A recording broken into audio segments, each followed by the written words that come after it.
الحمد لله رب العالمين. الحمد لله الذي جعل الحمد مفتاحا لذكره ودليلا على آلائه وعظمته وسببا للمزيد من فضله. نشهد أن لا إله إلا الله وحده لا شريك له، ونشهد أن محمدا عبده ورسوله الذي لا نبي بعده. اللهم فصل وسلم وبارك وكرم على هذا النبي العظيم الرسول الأمين، نبينا وسيدنا محمد وعلى آله الطاهرين وصحبه أجمعين وذرياته وأمته إلى يوم الدين. أما بعد، فيا عباد الله، أحباب الله وأحباب رسوله صلى الله عليه وسلم، أوصي نفسي وإياكم بتقوى الله فقد فاز المتقون. فلا تموتن إلا وأنتم مسلمون. فقال تعالى: يا أيها الذين آمنوا اتقوا الله حق تقاته ولا تموتن إلا وأنتم مسلمون. Hadirin jemaah Jumat rahimani wa rahimakumullah. Mengawali khutbah ini, khatib ingin mengajak kita semua tanpa kecuali untuk meningkatkan pujian kita, syukur kita, dan takwa kita kepada Allah Subhanahu wa Ta'ala, yang dengan ketiga bagian itulah kita dijanjikan mendapatkan kehidupan yang membahagiakan, menenangkan, memuliakan, dan jaminan selamat sampai kita kembali kepada Allah Subhanahu wa Ta'ala dalam kebaikan dan kemuliaan. Semoga Jumat pertama di bulan Safar tahun 1447 Hijrah ini dijadikan oleh Allah Subhanahu wa Ta'ala sebagai Jumat terbaik dari sekian Jumat yang pernah kita lalui. Hadirin, saat manusia tercipta sebagai hamba yang diberi tugas untuk memakmurkan bumi ini sebagai khalifah, inni ja'ilu fil ardi khalifah, dan di saat yang sama aktivitas memakmurkan bumi ini juga diniatkan sebagai ibadah, bukti penghambaan kita dan kebertuhanan kita kepada Allah Subhanahu wa Ta'ala. Wa ma umiru illa liya'budullaha mukhlishina lahuddin. Maka dimanapun kita beraktivitas, tuntunan keimanan kita kepada Allah menuntut kita menjadikan aktivitas kita itu bernilai kemakmuran. Dari kata amara, sesuatu yang melahirkan manfaat, sesuatu yang melahirkan kebaikan. Jadi suami yang baik menjadi istri yang baik, jadi anak yang berbakti, jadi orang tua yang memberikan nilai kemuliaan. Saat yang sama bila bertutur yang bermanfaat, bila melihat yang bermanfaat, bila mendengar yang bermanfaat, bekerja di tempat yang melahirkan manfaat dan juga menampilkan kemanfaatan dalam kehidupan. Itu yang dimaksud inni ja'ilu fil ardi khalifah. Di saat yang sama pula kita menyiapkan generasi-generasi yang melanjutkan legasi hasil-hasil kebaikan yang telah kita tanamkan. Ayahnya satu saat akan berpulang, anaknya yang meneruskan. Ayahnya boleh jadi belum hafal Al-Quran, anaknya yang kemudian melanjutkan. Ibunya belum tentu hafal hadis, anaknya yang mungkin menjadi investasi kebaikan untuk dibawa pulang. Semua aktivitas itu kita niatkan dalam rangka beribadah kepada Allah Subhanahu wa Ta'ala, membuktikan bahwa kita seorang hamba dan Allah lah satu-satunya Tuhan yang kita pertuhankan dan kita sembah. Hadirin, dalam rangka mengoptimalkan seluruh fungsi khalifah dan ibadah itu, Allah memberikan kepada kita perangkat-perangkat yang memudahkan, mendukung semua tugas itu sekaligus juga menyiapkan semacam katalis, stimulus, yang merangsang semua instrumen-instrumen terbaik ini dapat muncul dan memudahkan kita menjalankan misi yang dimaksudkan. Diberikan akal untuk berpikir, diberikan kekuatan fisik, diberikan kemampuan merasa di dalam jiwa, bukan sekedar melengkapi kemanusiaan kita, tapi bagaimana akal digunakan untuk menangkap pengetahuan sebanyak-banyaknya, sehingga dengan ilmu itu mudah kita menjalani berbagai macam kehidupan yang kita akan lalui. Dengan ilmu, fisik lebih mudah bekerjanya. Dengan rasa yang baik, kasih sayang mudah ditampilkan dalam kehidupan kita. Dan untuk menstimulus, merangsang kemampuan-kemampuan akal, fisik kita, pun juga jiwa kita, maka Allah Subhanahu wa Ta'ala menurunkan ujian-ujian. Yang dengan ujian itulah kemudian dimaksudkan untuk meningkatkan kemampuan-kemampuan kita sehingga mudah mengatasi persoalan-persoalan yang kita hadapi dalam kehidupan. Jadi tidak ada ujian yang sifatnya untuk melemahkan. Tidak ada ujian yang Allah kirimkan yang sifatnya untuk merendahkan. La yukallifullahu nafsan illa wus'aha.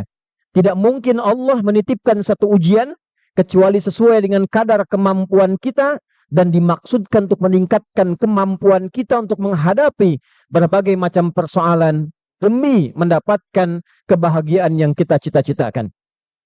Saking baiknya Allah Subhanahu wa Ta'ala dengan sifat Rahman dan Rahimnya.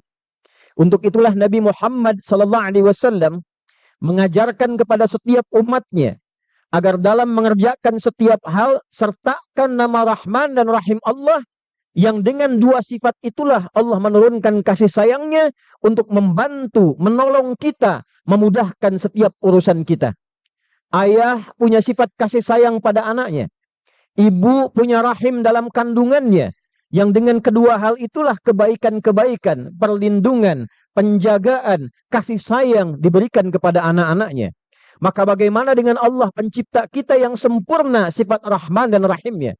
Maka Nabi mengatakan, kullu amrin dzibalin la yubda'u fihi bi bismillahirrahmanirrahim fahuwa abtar ay aqta'.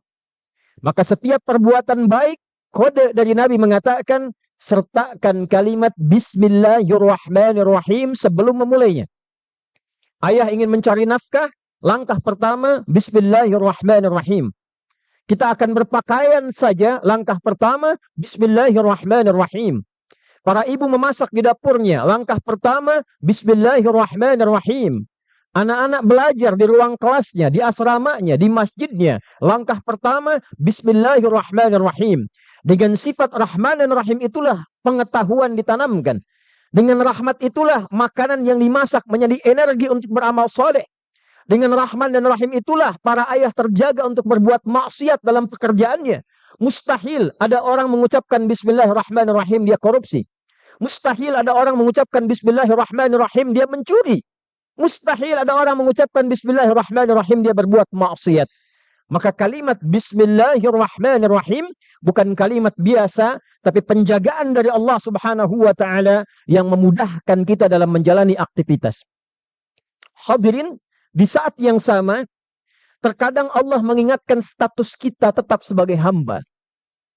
Karena dalam satu kondisi, dengan kepintaran yang tinggi, terkadang seseorang lupa bahwa dia adalah seorang hamba Allah yang tak layak sombong dengan ilmu yang Allah titipkan. Dengan status harta yang melimpah, kadang dia lupa bahwa dia adalah hamba Allah yang mendapatkan amanah harta benda untuk dipertanggungjawabkan di akhirat kelak. Dengan status kedudukan yang tinggi, terkadang dia lupa. Kedudukan itu dititipkan bukan untuk digunakan sewenang-wenang, tapi untuk mengumpulkan amal soleh yang dikembangkan, lantas dipertanggungjawabkan di hadapan Allah Subhanahu wa Ta'ala di hari kiamat kelak. Maka itulah kemudian untuk mengingatkan, terkadang Allah kirimkan anugerah yang kita rasakan nikmat, tapi saat yang bersamaan Allah kirimkan pula kesulitan-kesulitan yang dengan itu kita sadar bahwa kita adalah seorang hamba yang masih bertuhan. Terkadang orang sepintar apapun, jika Allah mengizinkan untuk mengingatkan, dibuat lupa. Orang sekaya apapun, Jika Allah inginkan dalam satu kesempatan dihilangkan sebagian hartanya, jika orang setinggi apapun, bisa dengan mudah Allah jatuhkan dalam sekejapan, untuk mengingatkan bahwa tidak ada kuasa kecuali kuasa Allah subhanahu wa ta'ala. Namun sekali lagi, dengan sifat Rahman dan Rahimnya, kasih sayangnya, Allah mengajarkan pada Nabi Muhammad SAW, agar setiap hamba yang sedang merasa kesulitan, lalu menggunakan fitrah kehambaannya untuk tersambung dengan Allah subhanahu wa ta'ala, yang dinamakan dengan doa al-ittisal minal makhluk ilal khaliq, ketersambungan dari makhluk kepada khaliq, Allah subhanahu wa ta'ala. Di antara fungsi doa bukan hanya menunjukkan kita untuk meminta, tapi juga mengaktifkan status kehambaan kita di hadapan Allah subhanahu wa ta'ala. Doa itu puncak tertinggi yang menunjukkan bahwa kita seorang hamba. Setinggi-tingginya jabatan, pasti berdoa. Sebanyak-banyaknya harta, pasti berdoa. Sebanyak-banyaknya ilmu, pasti berdoa. Terkadang kita temukan kesulitan yang tidak dapat diselesaikan dengan kepintaran. Tidak dapat tuntas solusinya dengan harta. Tidak keluar jalan keluarnya dengan kedudukan. Masya Allah, pekerjaannya luar biasa. Hartanya banyak. Kedudukannya tinggi. Ilmunya luar biasa. Tapi di rumah tangga ada persoalan yang bahkan tak mampu diselesaikan dengan ketinggian 3 derajat itu. Ada orang-orang yang merasa pintar, kedudukan tinggi, dikelilingi oleh orang-orang yang pintar, orang-orangnya hebat, semua teori dia kuasai, tapi tak mampu menyelesaikan persoalan-persoalan di sekitarannya. Persoalan ekonomi sulit, persoalan sosial sulit, tindakan kriminalitas makin meningkat, kehidupan rumah tangga tidak mudah, pekerjaan-pekerjaan tidak nyaman dirasakan. Maka saat itulah Allah subhanahu wa ta'ala ingin menunjukkan pada kehidupan komunal yang kolektif, bukan hanya 1-2 orang hamba, tapi kehidupan secara komunal, bisa berkeluarga, bisa bermasyarakat, bisa berbangsa, bisa bernegara. Maka diajarkanlah melalui Nabi Muhammad SAW satu doa yang singkat, padat, namun ditunjukkan. Bila kita mampu menghafalnya, memohonkan dengan tulus dan ikhlas, Allah akan berkenan menghilangkan segala kesulitan-kesulitan yang dihadapi dan memudahkan serta memberikan jalan keluar dari berbagai macam persoalan yang tengah dilalui. Doa ini didokumentasikan oleh Imam Ibn Hibban di dalam kitabnya nomor hadis 974. Sahih Ibn Hibban, sanad yang tersambung pada sahabat mulia Anas bin Malik radhiyallahu taala anhu. Haddatsana qala Rasulullah sallallahu alaihi wasallam. Perhatikan hadirin doanya. Allahumma la sahla illa ma ja'altahu sahla wa anta taj'alul huzna idza syi'ta sahla. Allahumma, ya Allah. Diterjemahkan demikian. Ya Allah, bentuk standar, penanda fitrah kita seorang hamba untuk memohon kepada Tuhan kita Allah subhanahu wa ta'ala. Karena itulah dalam setiap suasana diminta atau tidak, kadang fitrah ini aktif. Mendung gelap, langsung kita berkata, ya Allah. Menghadapi macet, kita berkata, ya Allah. Ada kesulitan di pekerjaan, tiba-tiba lisan kita mengucapkan, ya Allah. Ini pertanda aktifnya fitrah kita yang menunjukkan kita seorang hamba. Tapi kalau kita ingin gabungkan kalimat, ya Allah, lalu dimohonkan dengan penuh ketawaduan, ketundukan, kerendahan.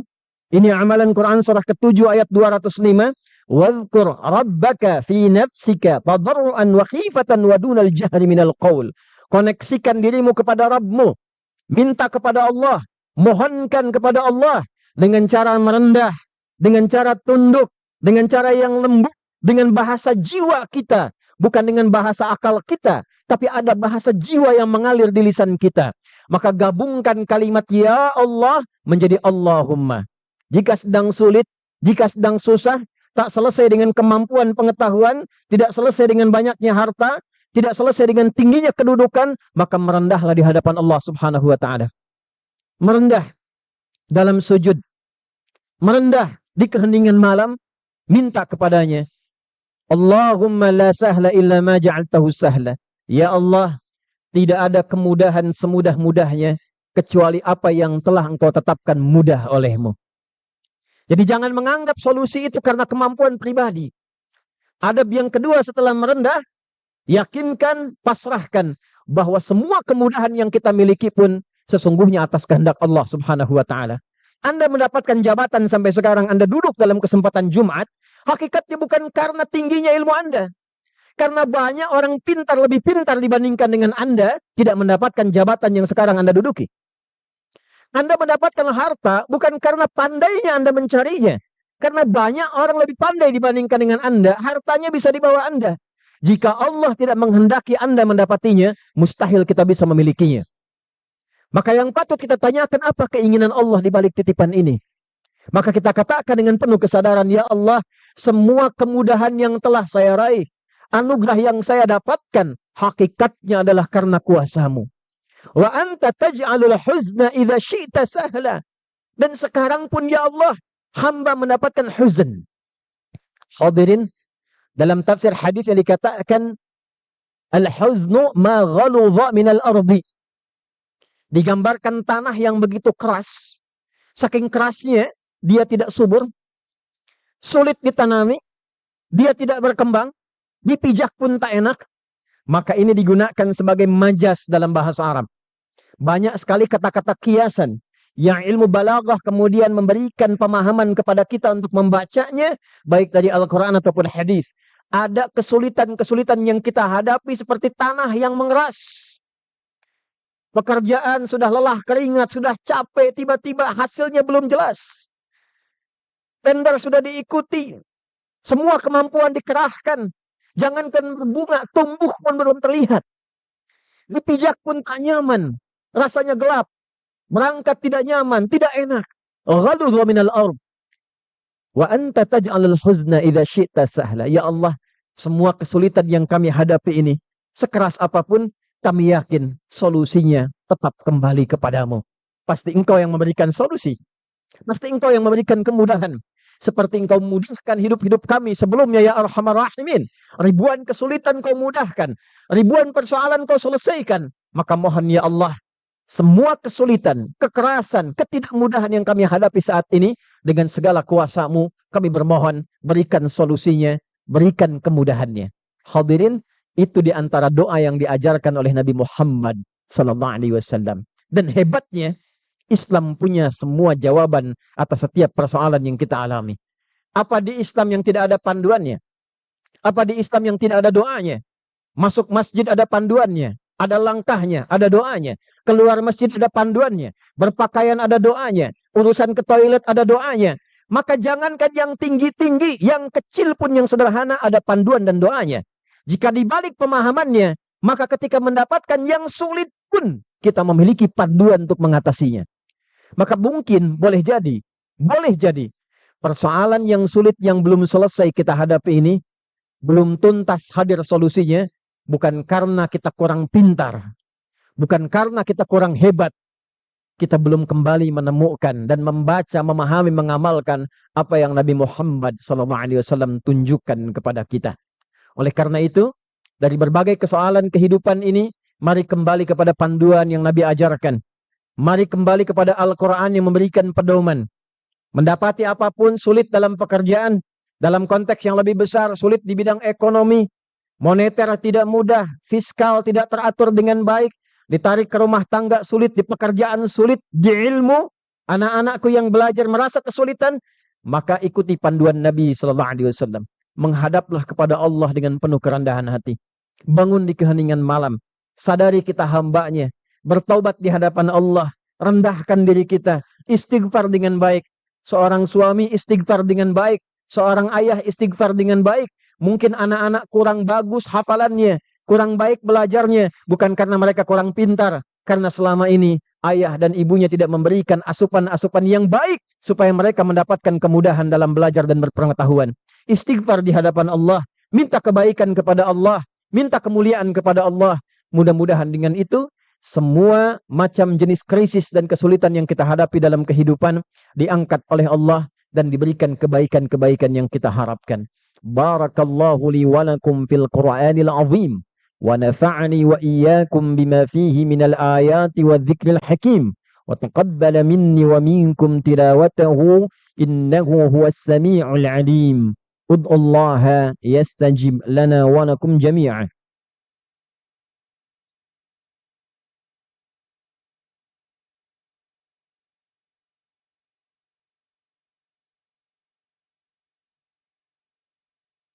Alhamdulillah nahmaduhu wa nashkur wa nashhadu an la ilaha illallah wahdahu la syarika lah wa nashhadu anna Muhammadan 'abduhu wa rasuluhu alladhi la nabiyya ba'dah.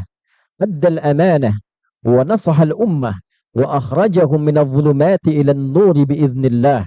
Allahumma fassalli wa sallim wa barik wa karim ala hadha an-nabiyil 'azim ar-rasulil amin nabiyyina wa sayyidina Muhammadin wa ala alihi tahirin wa sahbihi ajma'in wa dhurriyyatihi wa ummatihi ila yaumiddin. Amma ba'd, faya ibadallah, usi nafsi wa iyyakum bitaqwallahi faqad fazal muttaqun.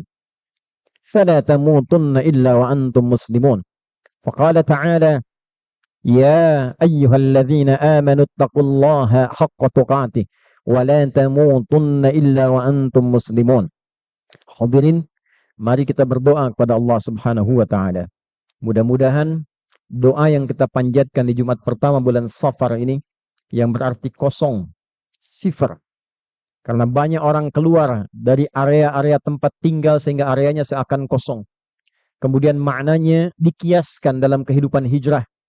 Orang yang meninggalkan yang haram-haram, yang tidak baik di bulan Al-Muharram, maka kosonglah kemudian keburukannya, kosonglah dosa-dosanya, sehingga dengan kondisi kosong itu, dia bisa mengisi kembali dengan amal-amal yang lebih baik dan saleh. Mari kita awali dengan doa, mudah-mudahan doa ini diterima, dikabulkan, dan dinilai kebaikan oleh Allah Subhanahu wa taala.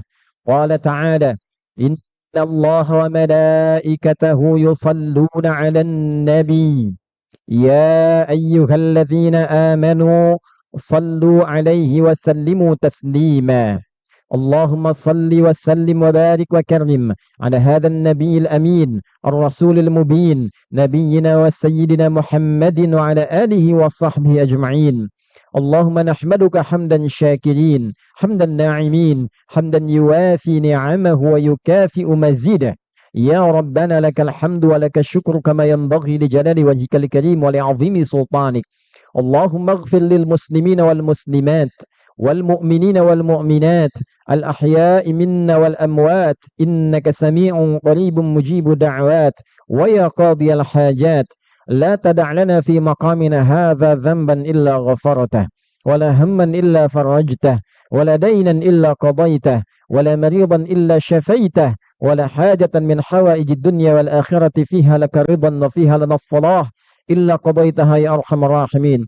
اللهم لا سهل إلا ما جعلته سهلا وأنت تجعل الحزن إذا شئت سهلا. سهل أمورنا يا أرحم الراحمين. يسر يا الله أمورنا يا رب العالمين بما تحب وترضى. اللهم اجعل هذا المعهد ميرا معهدا مباركا وبارك المؤسسين يا الله وبارك العاملين فيه يا الله وبارك الطلاب والأساتذة يا أرحم الراحمين. وكذلك مدرستها مدرسة أخيار يا رحمن الرحيم. اللهم احفظ بلادنا أندونيسيا واجعلها بلدة طيبة وأنت ترضاها واهد أمراءها ورؤساءها ليخففوا حسابهم يوم القيامة يا أرحم الراحمين. Ya Allah, berkahi hidup kami, berkahi ya Allah pekerjaan kami, berkahi ya Allah semua urusan-urusan kami, berkahi pesantren ini ya Allah, dan semua yang terlibat di dalam pembangunan, inisiator dan bekerja di dalamnya, juga madrasahnya Akhyar ya Arhamar Rahimin, santri-santri dan guru-gurunya.